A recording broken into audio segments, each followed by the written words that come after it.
I would like to bring the two terms spirituality and religion.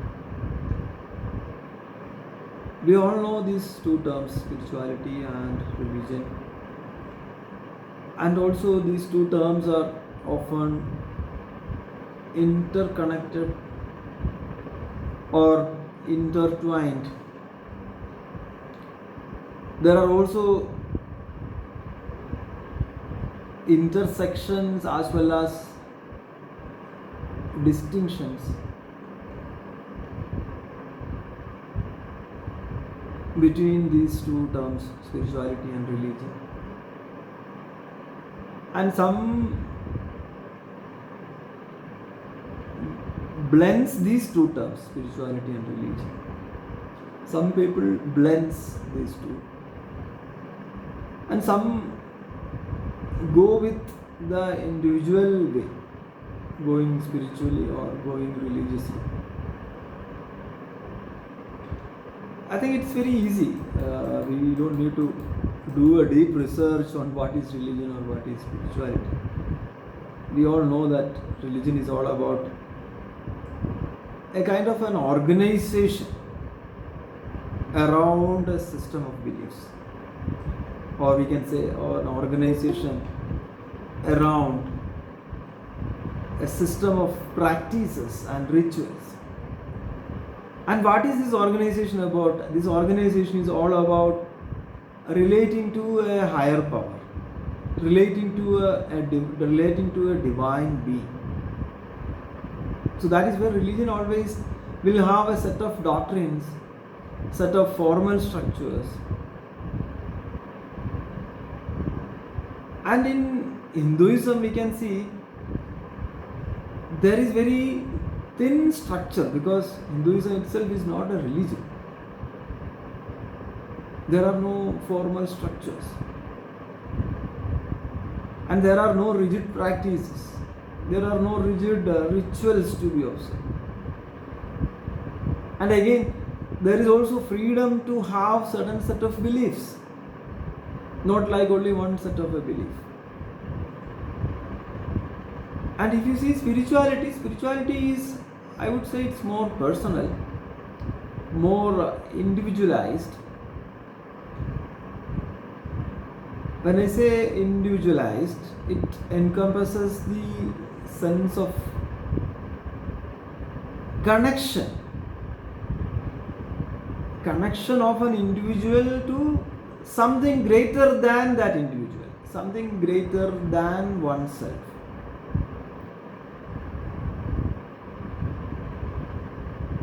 So what we can see is spirituality within a religious framework, we can see, because people are religious, and again spiritual within the framework of a religion. Sometimes we can see people are also spiritual outside a religious framework. So what I'm trying to say is, I'm not trying to say religion is needed or spirituality is needed or both are needed or individually are also fine. That is not the point I'm trying to bring.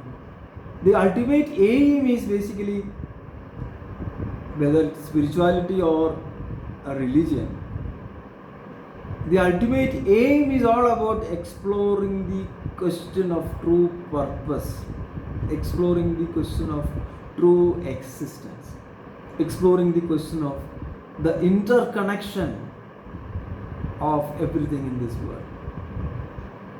One way we can say religion is a kind of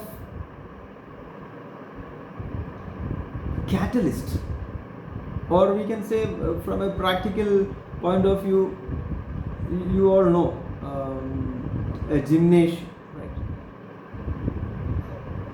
where people go to gymnasium to do exercises, right, to train the body, to train the mind ultimately, right. So we can say religion is the gym where the mind is trained to withdraw from the distraction and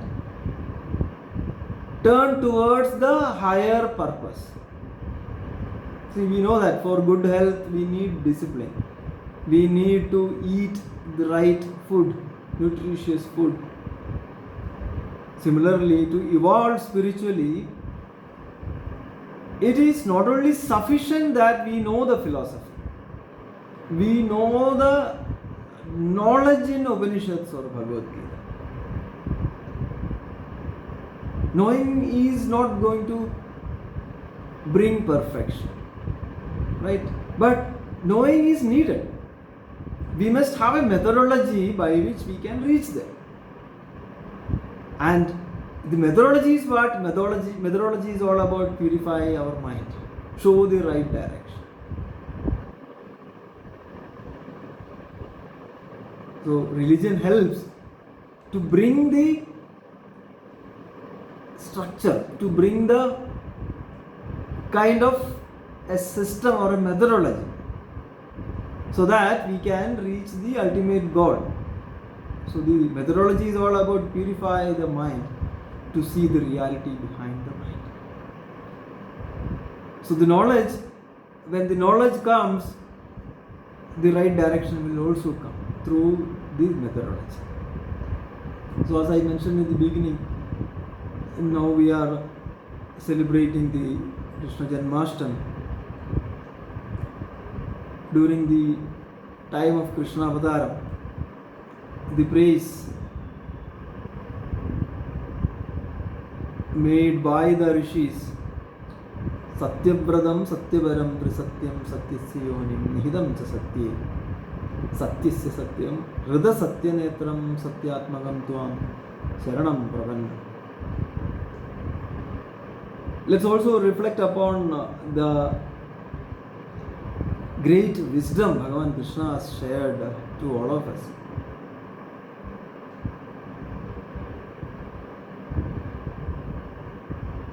The Bhagavad Gita as a spiritual scripture, we can appreciate that a Grihastha-ashrami, Bhagavan Krishna is also Grihastha-ashrami, Arjuna is also Grihastha-ashrami, advising to Arjuna to perform your duty without attachment to the outcomes. Nimitta matram bhava savya sajin. You are just an instrument. The actual doer is that God, that universal truth. If you are not doing Arjuna, somebody else will do. But you, as a Kshatriya, as a warrior, you need to do this because this is your own duty, this is your dharma.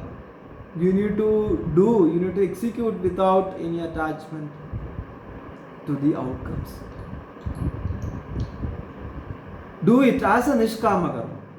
Develop a sense of detachment from the outcomes. Why it has to be nishkama? Because that only will lead to the inner peace and growth. Otherwise, you will be worrying about the outputs.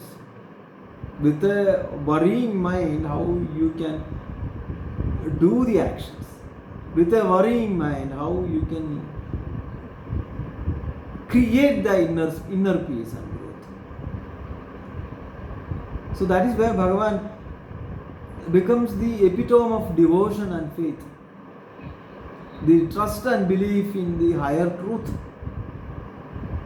Because you have got the strength within you, Arjuna. That can only provide strength. You believe in yourself. You do have the power to uplift yourself.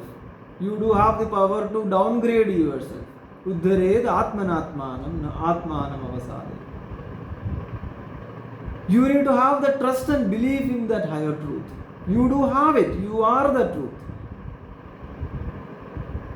And when you start relying on that truth, the guidance and peace will automatically come consistently.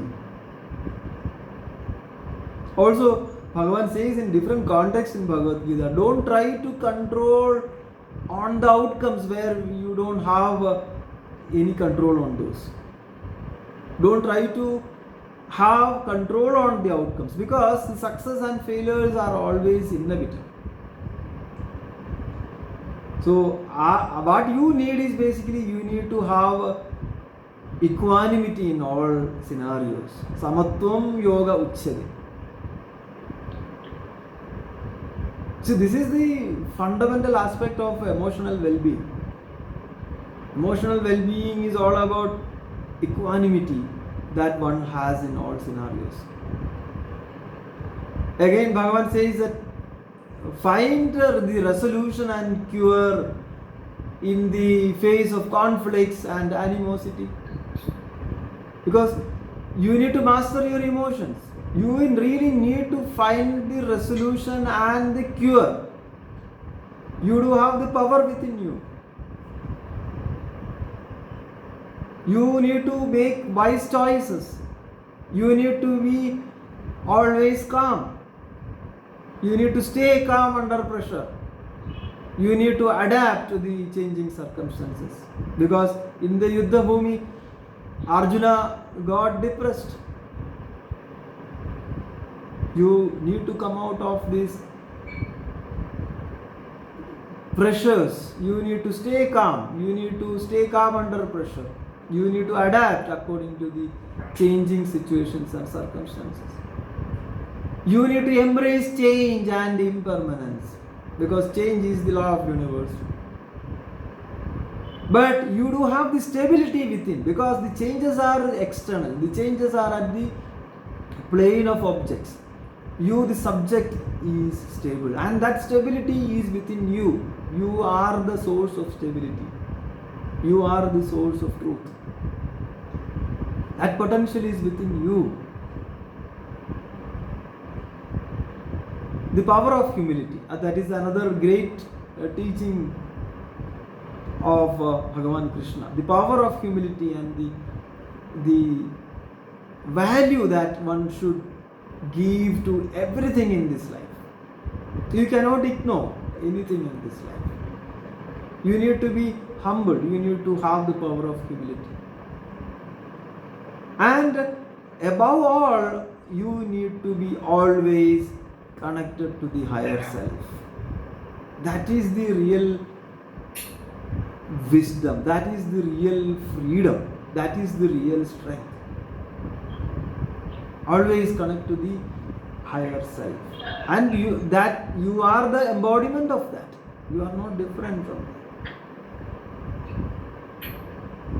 And if you see the Western philosophy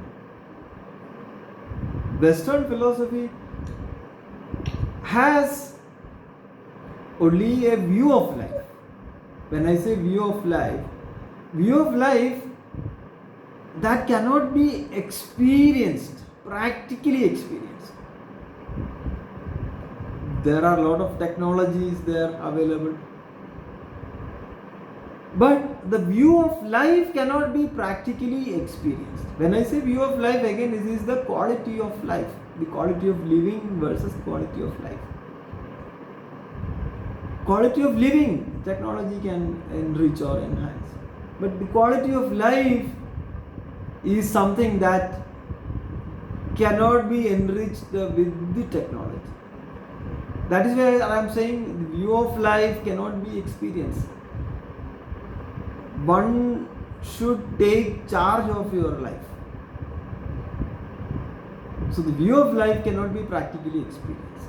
So that is where the Eastern philosophy, when I say Eastern philosophy, you should not use these kind of complicated words also. It's not a philosophy. It's our dharma, we can say, as a darshan. Darshana meaning the ability to see, ability to experience practically.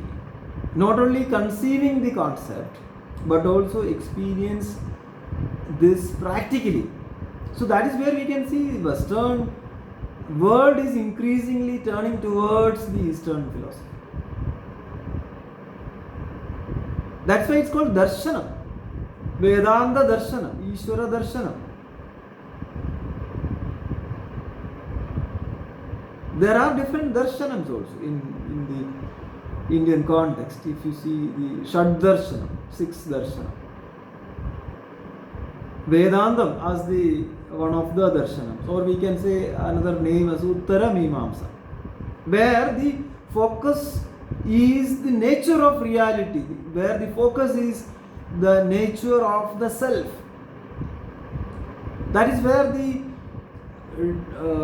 Prasthanatrayam as the key text coming for us in the Vedanta, Upanishad, Brahma Sutram and the Bhagavad Gita.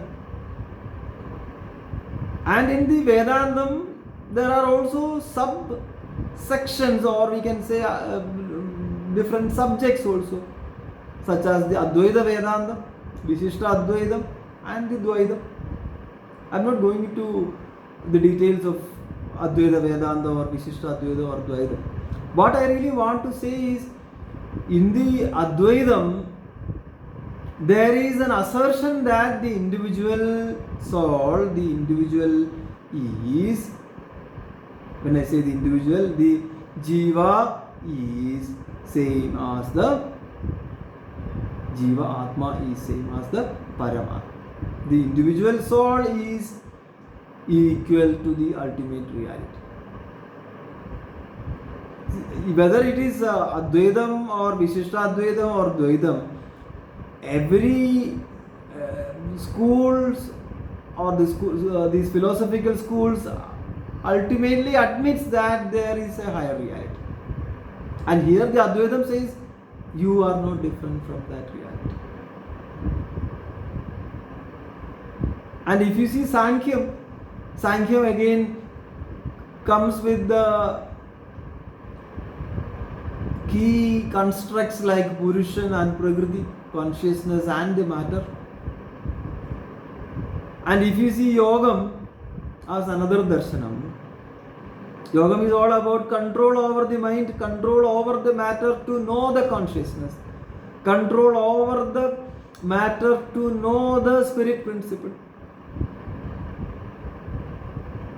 And if you see Nyayam is all about logic or reasoning, epistemology, logic and reasoning to understand the truth. If you come to Vaisheshikam again, there what happens is the detailed analysis of Prakriti and understand the real nature of the reality. What is real? Is Prakriti real? So Vaisheshikam starts with the analysis of Prakriti and ultimately understands the nature of reality. And if you see the Mimamsa, when you say the Mimamsa, Purva Mimamsa, Uttaram is all about the Vedanta.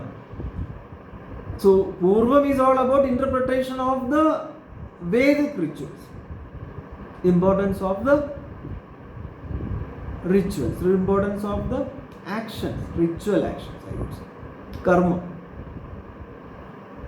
For what? To achieve the spiritual goal. So here, the Shaddarshanam, when we say that, don't think that all are different schools. Ultimately, these all are many views, ultimately leading to one vision. And all these are coexisting. We can say these all are giving various paths or providing various paths to understand and enable liberation, because that is the ultimate goal in life. And if you see the Eastern philosophy, the Eastern primarily emphasize the interconnectedness. Our dharmam, if you see the Sanadana dharmam, totally talks about the interconnectedness, totally talks about the cyclical nature of the existence. Whereas Western primarily focus on the individualism. And the nature of being, it is not cyclical there, it is more linear. It falls under a linear framework, we can say. And Western again mainly focus on the scientific methods, looking at the empirical evidence and logical reasoning. Eastern is all about the experiential and intuitive path or a journey, direct experience of the truth, concept of self, and the interconnectedness. That is what the Eastern is all about stressing. Western again, individual identity. When we say individual identity meaning the at the plane of Nama Rupa, at the plane of matter, where the Sanatana Dharmam says the matter is impermanent. Matter is something which is called as the name and form. And if you see Western again, the gods are becoming very individual. It's all about individual fulfillment, individual happiness. And through what? Through the impermanent matter, the names of forms.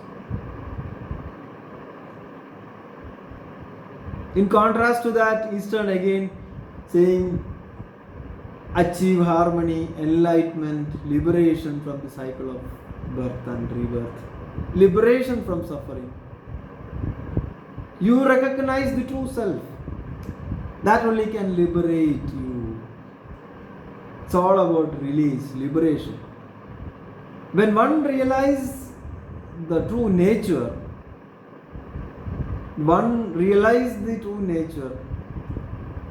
there comes the realization of unity with the ultimate reality. That's where Shruti says pravritti nivritti. There are two margams. Dividohi vedokto dharma pravritti lakshano nivritti lakshano. We cannot just go with the pravritti marga. We need to have the nivritti also.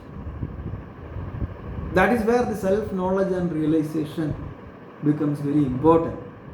And all these darshanams, as I mentioned before, they all are the different avenues, they are the different paths, we can say. If you see any of these darshanams, ultimately these darshanams provide four fundamental paths. The first path is the path of knowledge, the Jnana Yoga, where one intellectual plus the experiential. And if you see the bhakti as the path of devotion through surrender and transcend the individual ego, because ego is at the plane of Maya. You understand the Maya. For that you need to surrender to the higher truth. So surrender and transcend the individual ego. That is what bhakti is all about. Karma is all about path of action. That is where the kartrutva nasham comes there. Selflessly executing the duties without attachment to the fruits of actions. So karma yogam is the equipment to bring purity in the mind. Kartrutva nasham. That is what karma yogam helps us. And if you see the Raja Yogam is all about the path of meditation, where the mental control and discipline to achieve the spiritual insight happens there. For what? To have the union with the divine. So the mind has to be trained, mind has to be disciplined to get that spiritual strength and insights.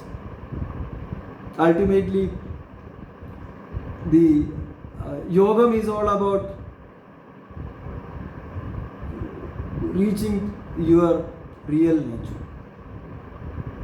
union with that divine. And if you see, though these four paths or these darshanas are there, these darshanas are different ways, and these four paths out of these different darshanas, if you see,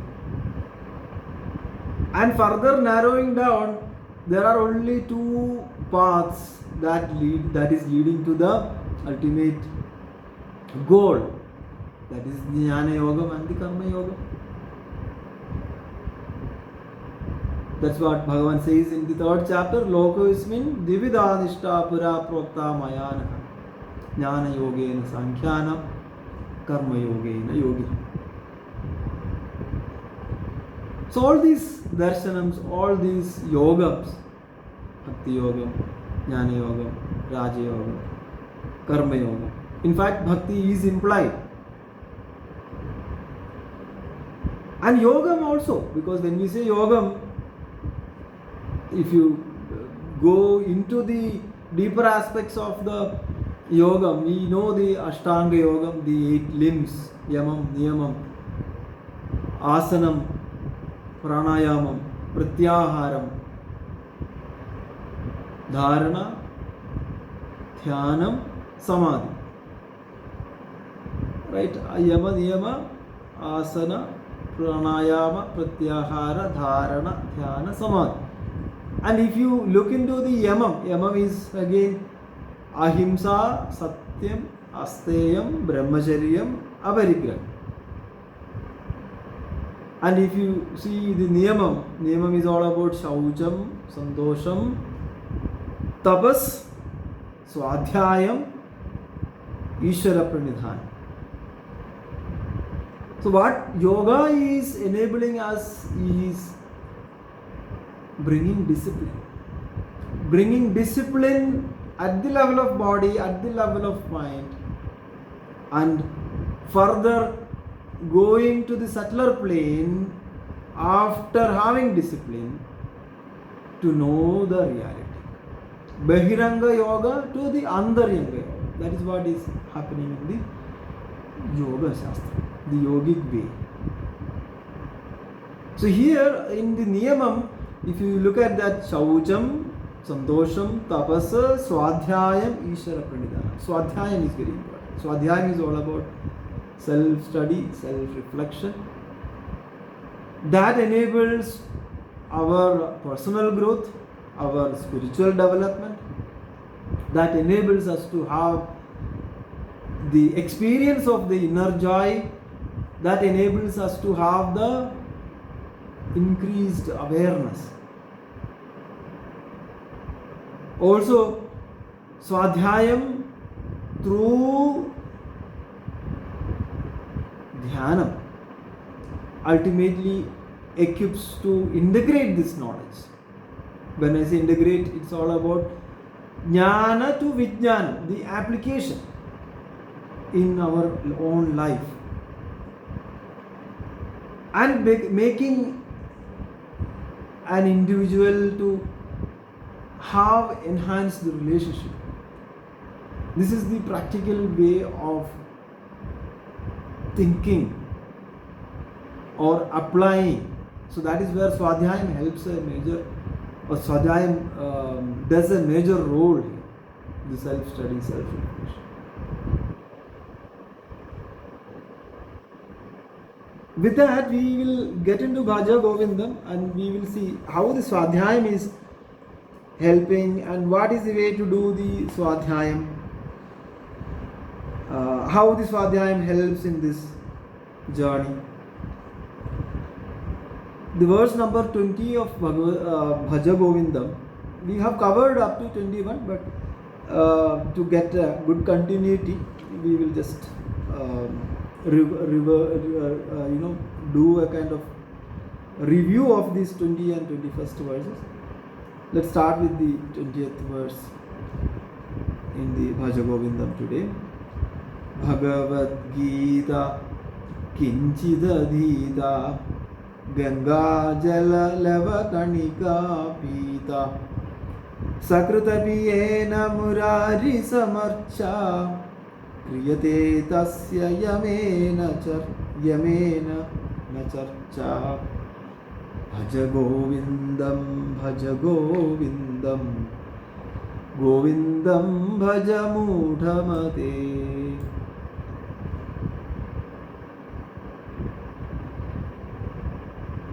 Bhagavad Gita Kinchidadhita.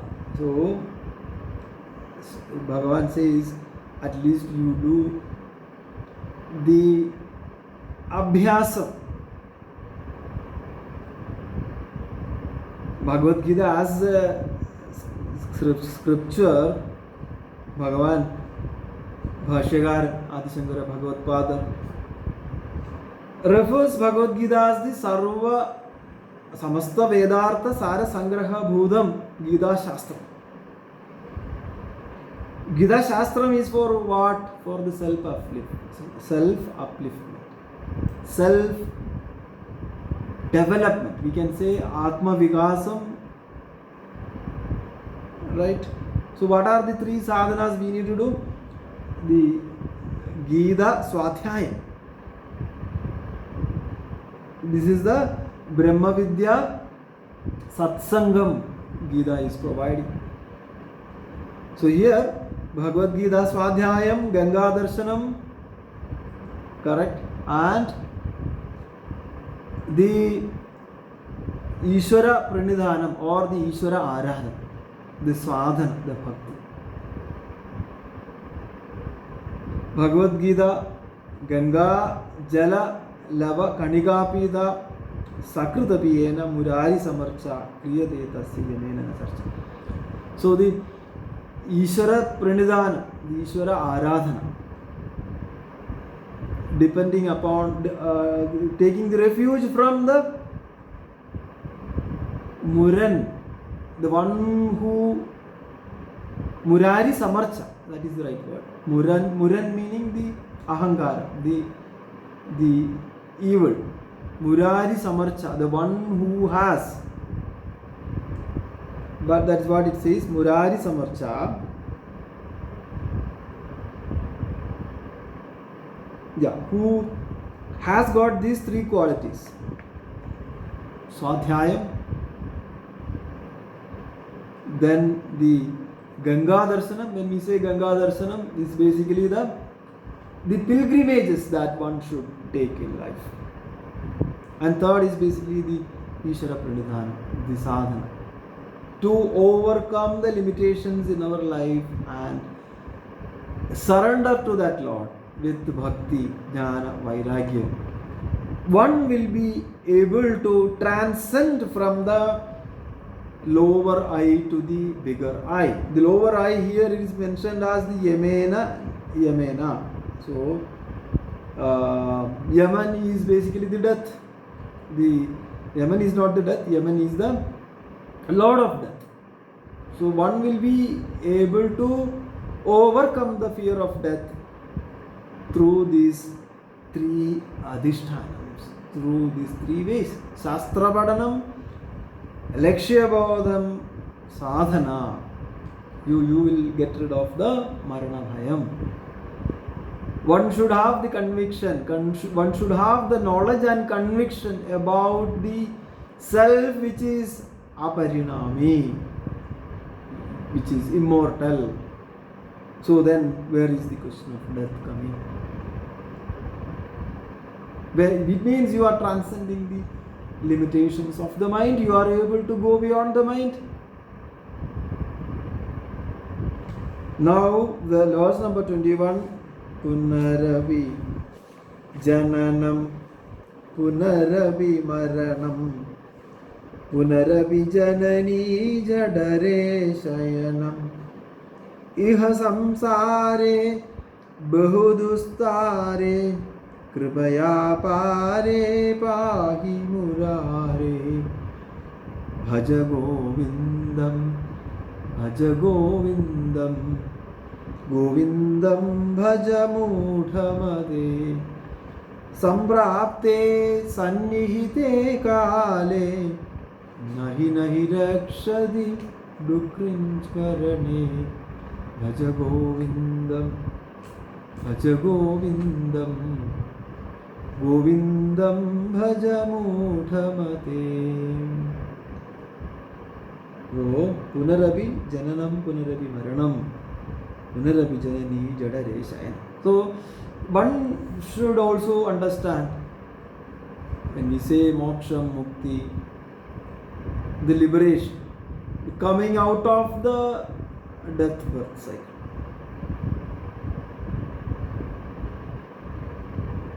The pangs of birth again and death, right? All these, again and again the process of samsara is coming. How only way is to overcome is come out of the samsara. So that is where only Govinda can help. Murari, destroyer of Mura. How? Through the infinite kindness and compassion. When one lives at the periphery of the life, it is very easy to get distracted from the external world. So one has to come, or one has to take a U-turn from the periphery of the life to penetrate into the realm of self and be with that self, be with that truth. So that is the only way to come out of the cycle. For that we need surrender completely to that truth, completely to that higher principle, and come out of all the limitations, because the limitations are at the plane of body, mind, intellect, senses, and set our valuable time to do the Govinda Bhajana, to realize the truth.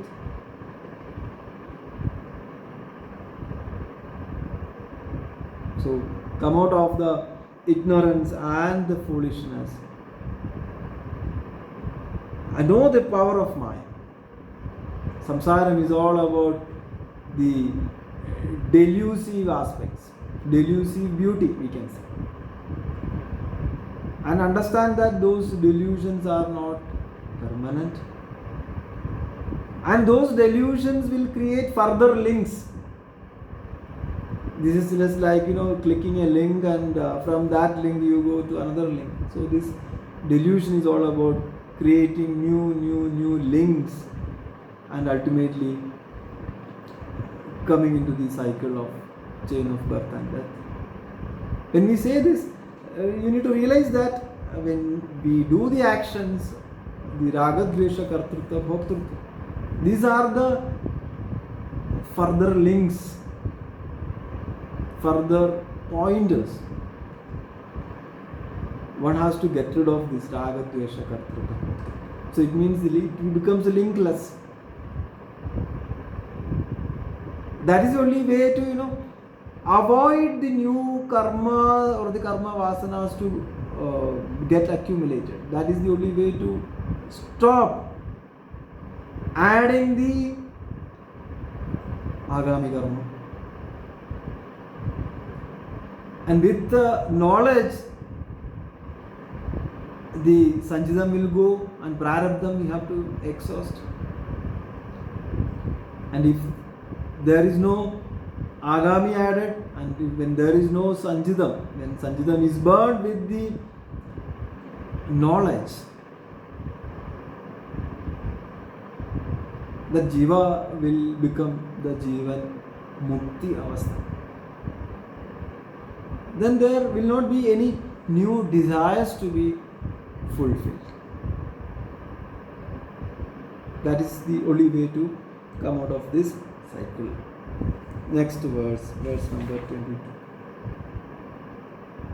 Redhya charpada virachita kandha punya vivarjita pandha yogi yoga niyojita chitta ramate balonmattava deva Bhajagovindam, Bhajagovindam, Govindam Bhajamuthamate. So here the yogi is brought again. The one who has got a clarity. Here the yogi is the Mahatma. The one who has got clarity, we can say the child and a yogi live only in the present. Yogi will never regret about the past, neither regret about the past nor worries about the future. The yogi is completely immersed in the super consciousness state, which others will fail to comprehend. That is where yogi doesn't have a dvandam. So that is where the verse says there is no difference, there is no dvanda. So the one who realizes Brahman traverses a path beyond the good, bad, or happiness and sorrow. All those, beyond the trigunas. And ever established in the bliss, ever established in the ananda. So here we can appreciate that a yogi and a small baby, there is no worry about past or the future. They live in the present. Beyond the issues of duality from the world. Also, here the yogi liquidate the individuality. Nothing to be bothered. Ego will come when we link ourselves with the past. Because if you see the vibhakti, I am due to me. So here the yogi liquidates the individuality. In Bhagavad Gita there is a verse, Ya nisha sarvabhudanam tasyam jagrati samyami yasyam jagrati bhudani sa nisha pashyato mune. So here when the normal human beings consider a day, the yogi will have night. And when all the creatures see or experience the night, then the yogi will have a day. So what is the meaning here? We may be thinking that yogi will be doing night out or not like that. When the whole world is awake, the sage sleeps. Meaning, when the normal man is sense bound, a yogi is a self-controlled. That is where this contrast comes. So we need to have that yoga buddhi. That is what the verse says. Verse number 23.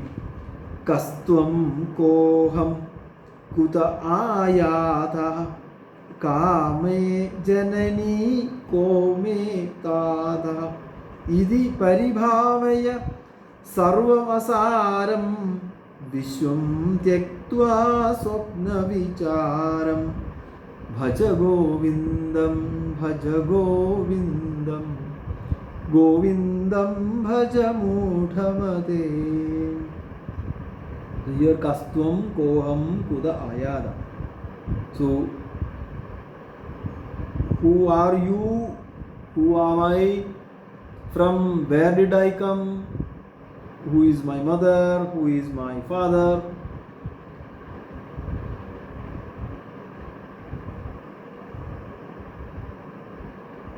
Right? Sarvam tyaktva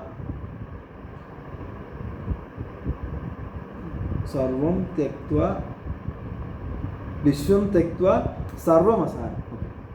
The distinctions of you and I.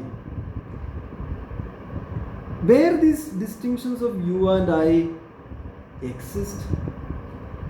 Mainly the distinctions exist when we compare at the plane of the name and forms, or the names and forms, at the plane of the namaru, at the plane of body. When I compare myself, at the plane of a body versus other person, then there comes the distinction of you and I. Right? When the body comes into existence, then only the question of who is my father, who is my mother, what is the relationship. But otherwise, think about this. Who were we previously? What was my reality before this body? What came into existence first? Is this body or the inner reality? Is the Chaitanyam came first or the body came first?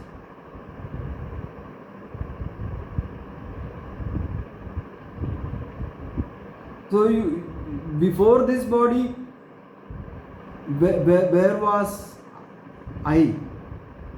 Or whether the existence was there before the body came into picture? Obviously yes, there was existence before. So when one succeeds seeing that there is one reality behind all the creations, because from that reality every creation came into picture, it means my identity is that reality only. So when I realize this, the mirage will disappear, the ajnanam will go. That is the entry for the liberation. Entry is all about ultimately reaching the roots of the reality, and that reality is not somewhere, it is within us. And traveling to that reality will not take time.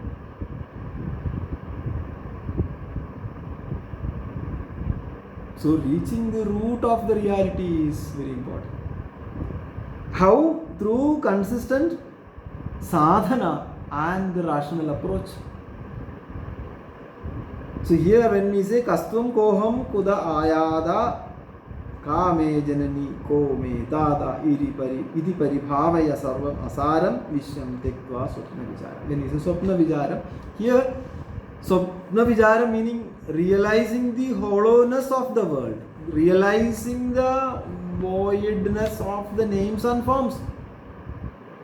Names and forms by their individual nature will not have existence.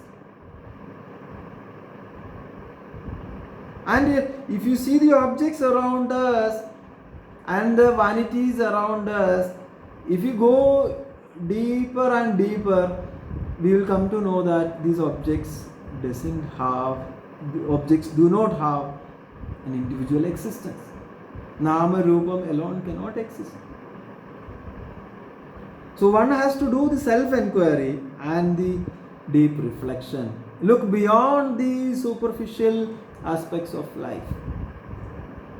One has to understand the deeper meaning of the existence, deeper meaning of the permanent aspects, deeper meaning of the impermanent objects, and the deeper meaning of the permanent aspects of the self, because the existence has to be there. So one has to understand both the impermanent objects and what is the reality behind, and look inward and see the permanent aspect of the self, our own existence in the grand scheme of life. When we are able to do that, then we can say we are going in the right direction. We will be able to come out of the virtual cycle. So what we need to do is to reach the root of the reality, and that happens through the consistent sadhana and the rational approach. With that, we will stop here. Om Purnamada Purnamidam Purnamudachyate Purnasya Purnamadaya Purnamevavashishyate. Om Shanti Shanti Shanti. Kayena Vacha Manasendriyarva Buddhyatmana va Prakriti Swabhavat Karomi Ityat Sagalam Parasmai നാരായണായേതി സമർപ്പയാമി. സർവം നാരായണായേതി സമർപ്പയാമി. ഓം ശാന്തി ശാന്തി ശാന്തി.